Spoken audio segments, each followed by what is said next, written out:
दोस्तों, doctor APJ Abdul Kalam का नाम जब भी हम सुनते हैं, जब भी उनका चेहरा हमारे जेहन में आता है, हमारे भीतर जैसे ऊर्जा का संचार होने लगता है और हम अपने जीवन में कुछ करने के लिए प्रेरित होने लगते हैं। वैसे तो अब्दुल कलाम का संपूर्ण जीवन ही हमारे छात्रों के लिए, युवाओं के लिए तथा समस्त देशवासियों के लिए एक प्रेरणा का स्रोत है।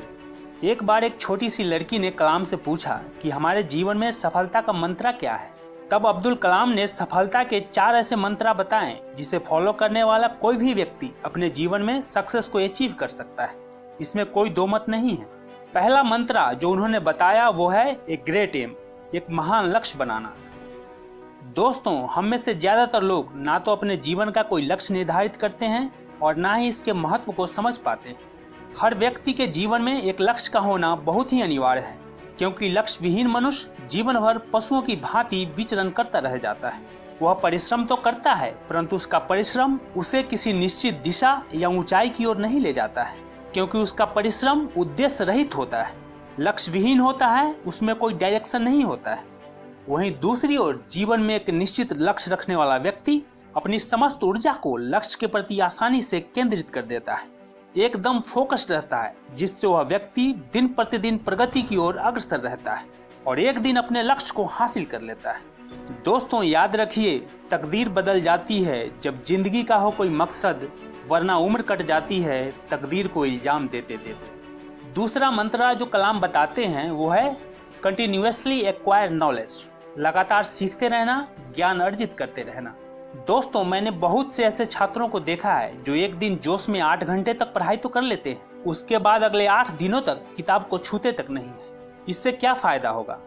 जब आप किसी काम को, किसी स्किल को, किसी भी फील्ड के बारे में लगातार सीखते जाते हैं तो धीरे धीरे ये आपकी आदत बन जाती है और यही आदत आपका स्वभाव बन जाता है, आपका नेचर बन जाता है, आपकी प्रकृति बन जाती है।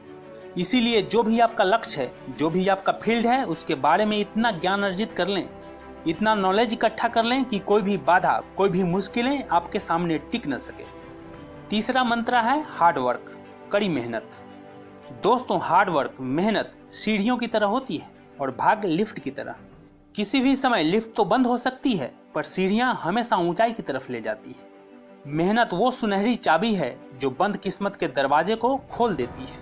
पसीने की स्याही से जो लिखते हैं अपने इरादों को, उनके मुकद्दर के पन्ने कभी कोरे नहीं हुआ करते। आज के ज़माने में छात्र हो या कोई और, हर व्यक्ति बिना परिश्रम के, बिना कुछ किए ही सब कुछ पाना चाहता है। छात्र बिना पढ़े ही अच्छे मार्क्स चाहता है और लोग बिना मेहनत के, बिना संघर्ष के ही सफलता पाना चाहते हैं, अमीर होना चाहते हैं। जिन्हें सपने देखना अच्छा लगता है उन्हें रात छोटी लगती है और जिन्हें सपने पूरे करना अच्छा लगता है उन्हें दिन छोटा लगता है। यदि कड़ी मेहनत आपका हथियार है तो सफलता आपकी गुलाम हो जाएगी। इसीलिए मेहनत इतनी खामोशी से करो कि कामयाबी शोर मचा दे। दोस्तों, जब टूटने लगे हौसले तो बस ये याद रखना, बिना मेहनत के हासिल तख्तो ताज नहीं होते।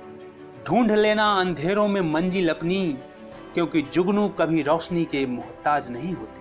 और एक बात गांठ बांध लो कि जब तक न सफल हो, नींद चैन को त्यागो तुम, संघर्ष का मैदान छोड़कर मत भागो तुम। कुछ किए बिना यूं ही जय जयकार नहीं होती, कोशिश करने वालों की कभी हार नहीं होती। चौथी मंत्र जो अब्दुल कलाम ने बताया है वो है परसिवियर, दृढ़ रहना। जो भी आपके सपने हैं, जो भी लक्ष्य है, उसके प्रति दृढ़ रहना, अटल रहना। दोस्तों, जिंदगी में जो आपका गोल है, जो आप बनना चाहते हैं, जो आप करना चाहते हैं, वो जरूर कीजिए। ये मत सोचिए कि लोग क्या कहेंगे, क्योंकि लोग तो तब भी कुछ कहेंगे जब आप कुछ नहीं करते। सोचो, थॉमस एडिसन ने जब लाइट बल्ब का आविष्कार किया तो वो 1 बार, 2 बार या 100 बार फेल नहीं हुए, बल्कि पूरे 1000 बार फेल हुए, लेकिन कभी अपने लक्ष्य को नहीं छोड़ा, कभी अपने मार्ग से नहीं भटके, पूरी दृढ़ता के साथ डटे रहे और सफल हुए। दोस्तों, जो भी आपका सपना है, जो भी लक्ष्य है, उसे पूरा करने के रास्ते में चाहे कितनी भी कठिनाई आए, कितनी भी मुश्किलें आए, अगर आप पूरे विश्वास के साथ डटे रहेंगे, अडिग रहेंगे, तो उन मुश्किलों को परास्त कर जीवन में बड़े से बड़े मुकाम को हासिल कर सकते हैं। यकीन कीजिए। कहते हैं कि निगाहों में मंजिल थी, गिरे और गिरकर संभलते रहे। हवाओं ने तो बहुत कोशिश की, मगर चिराग थे जो आंधियों में भी जलते रहे। अब्दुल कलाम कहते हैं कि सपने वो नहीं होते जो आप सोने के बाद देखते हैं, सपने वो होते हैं जो आपको सोने नहीं देते, और यदि आप सूर्य की तरह चमकना चाहते हैं तो पहले सूर्य की तरह जलना होगा।